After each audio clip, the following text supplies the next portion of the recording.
যদি আপোনালোকে উচ্ছেদ কৰিব আছিলে আপোনালোকে সন্দেহযুক্ত বিদেশীৰ ওপৰত আপোনালোকে উচ্ছেদ কৰক।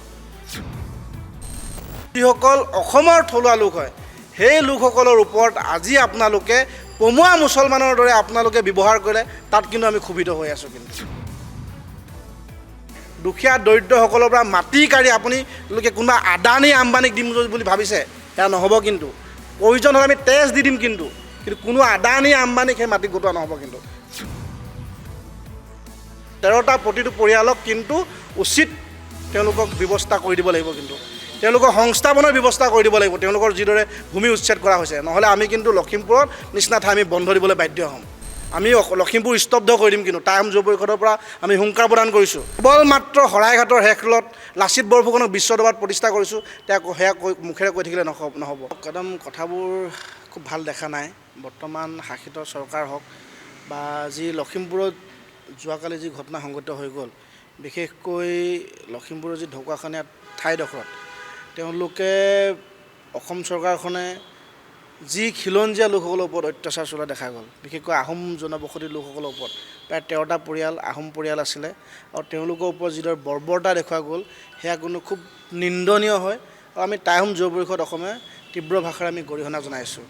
চাওক, উচ্ছেদ কৰিছে, উচ্ছেদ হওক, আমি কোৱা নাই যে উচ্ছেদ নহওক বুলি, কিন্তু চাব লাগিব উচ্ছেদ ক'ত হৈ আছে, কোন মানুহৰ ওপৰত উচ্ছেদ হৈ আছে সেইটো চাব লাগিব। আপোনালোকে ক'ব বহিৰাগতৰ ওপৰত আমি উচ্ছেদ কৰিব যাম, আৰু বহিৰাগতৰ নাম লৈ পিনে যদি আপোনালোকে যদি খিলঞ্জীয়া লোকৰ ওপৰত যদি উচ্ছেদ চলায়, আহোম জনগোষ্ঠীৰ লোকসকলৰ ওপৰত যদি আপোনালোকে উচ্ছেদ চলায়, সেয়া কিন্তু কোনো পধ্যে গ্ৰহণযোগ্য নহয়। আৰু কথা চাওক, আমাৰ চাওফাসকলে, আমাৰ স্বৰ্গদেউসকলে চাউলুং চুকাফাৰ কথা যদি আমি ক'ব নাযাওঁ, বৰ্তমান মুহূৰ্তত তেওঁতো বৰ অসমখন প্ৰতিষ্ঠা কৰিছিলে, আৰু সেই স্বৰ্গদেউসকলে সত্ৰসমূহক ভূমিদান কৰিছিলে, সত্ৰক। আৰু সেই সত্ৰ ভূমি আজি ৰক্ষা কৰাৰ নামত সেই স্বৰ্গদেউসকলৰ, সেই আহোমসকলৰ পৰিণাতিসকলক আপোনালোকে যিদৰে বৰ্বৰতা চলালে, সেয়া কিন্তু ধিক্কাৰযোগ্য। সেই ওপৰৰ পৰা যিসকল বৰ অসম প্ৰতিষ্ঠা কৰি থৈ গৈছিলে তেওঁলোকেও কিন্তু আজি অন্তৰত দুখ পাইছে, যিসকল ওপৰত আপোনালোকে বৰ্বৰতা দেখুৱালে। বিশেষকৈ আমি ক'ম যে আপোনালোকে যদি আপোনালোকে উচ্ছেদ কৰিব আছিলে আপোনালোকে সন্দেহযুক্ত বিদেশীৰ ওপৰত আপোনালোকে উচ্ছেদ কৰক। তাত আমি আগতে সমৰ্থন জনাইছোঁ। আপোনালোকে যেতিয়া সন্দেহযুক্ত বিদেশীৰ ওপৰত যিসকলক আমি বাংলাদেশী লোক বুলি কওঁ, তেনেকুৱাত আপোনালোকে যি উচ্ছেদ চলাইছিলে, আমি অসম চৰকাৰ বা প্ৰশাসনক আমি সেই মুহূৰ্তত ধন্যবাদ জনাইছিলোঁ।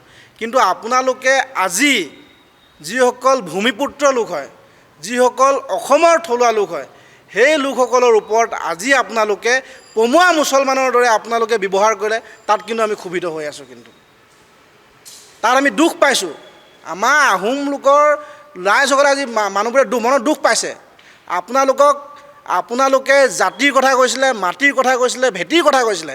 আজি সেই মাটি আপোনালোকে কিন্তু অসমীয়াৰ পৰা কৰাৰ চক্ৰান্ত কৰা হৈছে। আৰু আমি টাইম যুৱ পৰিষদ অসমে ধিক্কাৰ জনাইছোঁ। আৰু আমি আপোনালোকক এটা কথা স্পষ্টভাৱে ক'ব বিচাৰিছোঁ, যদি আপোনালোকে ভাবিছে সেই দুখীয়া দৰিদ্ৰসকলৰ পৰা মাটি কাঢ়ি আপোনালোকে কোনোবা আদানী আম্বানীক দিম বুলি ভাবিছে, সেয়া নহ'ব। কিন্তু প্ৰয়োজন হ'লে আমি তেজ দি দিম, কিন্তু কোনো আদানী আম্বানীক সেই মাটি গোটোৱা নহ'ব। কিন্তু কথা স্পষ্ট। আপোনালোকে যদি ভাবিছে, কাৰণ আমাৰ খিলঞ্জীয়া লোকসকল বছৰ ধৰি ইয়াত থকা লোকসকল হয়। দুখ লাগিছে এইটো, সেই ছোৱালীজনীয়ে আপোনালোকে নিজে দেখা পাইছে, গুণগুণ চেতিয়া বুলি ছোৱালীগৰাকীয়ে তেওঁলোকৰ খেতিডৰা কৰিবৰ কাৰণে কঠীয়া পাৰিছে। হ'ব পাৰে তেওঁলোকে ভিজিয়াৰ মাটিত তেওঁলোকে কঠীয়া পাৰিব পাৰে, কঠীয়াটো গোটেই বছৰৰ কাৰণে খেতি নকৰে নহয়, 2-3 মাহৰ কাৰণে কৰিব। আৰু সেই ছোৱালীজনীয়ে কৈছিলে যে 2 দিনৰ সময় বিচাৰিছিলে। আপোনালোকে অনা অসমীয়া লোকক অসমত বহিবলৈ আপোনালোকে ৰঙা দলিচা পাৰি দিব। আজি আপোনালোকৰ যদি সাহস আছে ইয়াত উচ্ছেদ কৰক, সোণাপুৰত উচ্ছেদ কৰক। সোণাপুৰত দেখাই দিম আমি ক'ত ট্ৰাইবেল বেল্টত কিমান ডাঙৰ কোম্পানী গঢ়ি উঠিছে, তাত উচ্ছেদ কৰি দেখুৱাওক।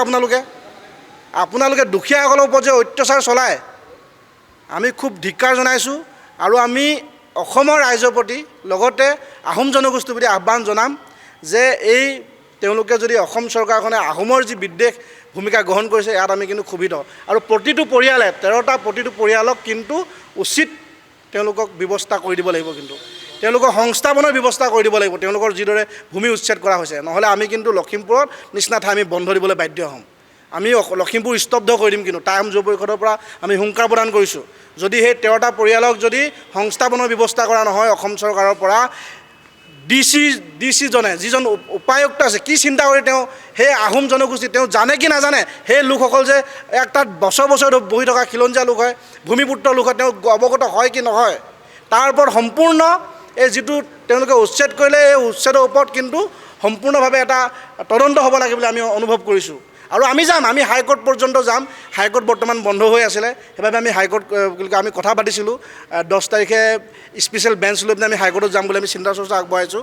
কাৰণ আমি আমাৰ মানুহৰ লগত আমি আছোঁ। কিন্তু আহোম জনগোষ্ঠীৰ লোকক যদি এনেদৰে যদি তেওঁলোকে প্ৰতাৰণা কৰে, তেওঁলোকে শাসনত আহিবৰ বাবে আহোমক বহুত প্ৰতিশ্ৰুতি দিছিলে, কিন্তু আজি আহোমৰ ভূমি কিন্তু তেওঁলোকে কিন্তু সুৰক্ষা প্ৰদান কৰিব পৰা নাই। খিলঞ্জীয়া মাটি আজিলৈকে তেওঁলোকে সুৰক্ষা প্ৰদান কৰিব পৰা নাই কিন্তু। আৰু আমি স্পষ্ট কথা যদি ভাবিছে চৰকাৰে, আমি চৰকাৰক পুনৰবাৰ আহ্বান জনাইছোঁ, মুখ্যমন্ত্ৰীপতি আহ্বান জনাইছোঁ, আপোনালোকে যিসমূহ বেদখল হৈ আছে, নামনিৰ সময়ত বহুত বেদখল হৈ আছে, যিসমূহ খিলঞ্জীয়া মানুহৰ ওপৰত আপোনালোকৰ অত্যাচাৰটো কিন্তু বন্ধ কৰক। আমি চৰকাৰৰ প্ৰতি পুনৰ আহ্বান জনাইছোঁ। এতিয়া মানে এনেকুৱা লাগিছে মুখ্যমন্ত্ৰীগৰাকীয়ে প্ৰায় মিছা কথাই কয় নেকি, আমাৰ এনেকুৱা অনুভৱ হৈছে। কাৰণ তেওঁ কৈছিলে যে শৰাইঘাটৰ শেষ যুদ্ধ আমি জয় কৰিব লাগিব, আৰু শৰাইঘাটৰ যুদ্ধ লাগিছে লাচিত বৰফুকন। আজি লাচিত বৰফুকনৰ পৰিণাতিক যদি তেওঁ যদি এবাৰ যদি ভাবি চালেহেঁতেন যে এই মানুহখিনি কিন্তু বৰ অসম প্ৰতিষ্ঠাতাসকল হয়, এই মানুহখিনিৰ ত্যাগ আছে। আজিও আপুনি চাব, আমি টাই আহোম যুৱ পৰিষদ বা আজি অসমত থকা আহোম জনগোষ্ঠীয়ে কিন্তু কেৱল আহোম জনগোষ্ঠীৰ কাৰণে নাকান্দে, অসমীয়াৰ কাৰণে কান্দে। কিন্তু আমিও অসমীয়াৰ স্বাৰ্থত মাত মাতি আহোঁ, কিন্তু প্ৰতিজন অসমীয়াৰ স্বাৰ্থত। কাৰণ আমাক উপৰিপুৰুষসকলে শিকাই গৈছিলে যে আমি আমাৰ বৰ অসমখনত আমি থকা মানুহখিনিক আমি সুৰক্ষিত কৰাৰ ক্ষেত্ৰত। কিন্তু আজি সেই চাউফা চুকাফাক আজি চাওক, আজি কিমান মৰ্যাদা দিয়া হৈছে।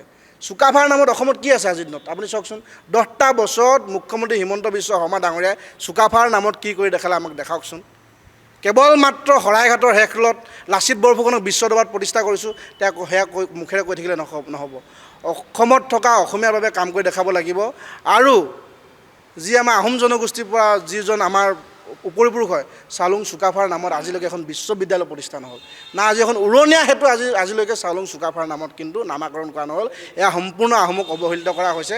আৰু আমাৰ ষড়যন্ত্ৰ যেন লাগে যে আহোমক কেনেদৰে আৰু মানে নিষেধ কৰা। আৰু আমি অসমত থকা আমি আহোম জনগোষ্ঠীক আমি পুনৰবাৰ কৈছোঁ, টাই আহোম যুৱ পৰিষদ অসমে আহোমৰ যদি এই বিপদৰ সময়ত যদি আপোনালোক যদি আহোমৰ কাষত নাথাকে, তেতিয়াহ'লে আমাৰ মানে এই কয় যে বনত শিপা গজে বুলি কয় যে, মাটিত বন গজিব বুলি কয় যে, আমাৰ তেনে অৱস্থা হ'বলৈ গৈ আছে।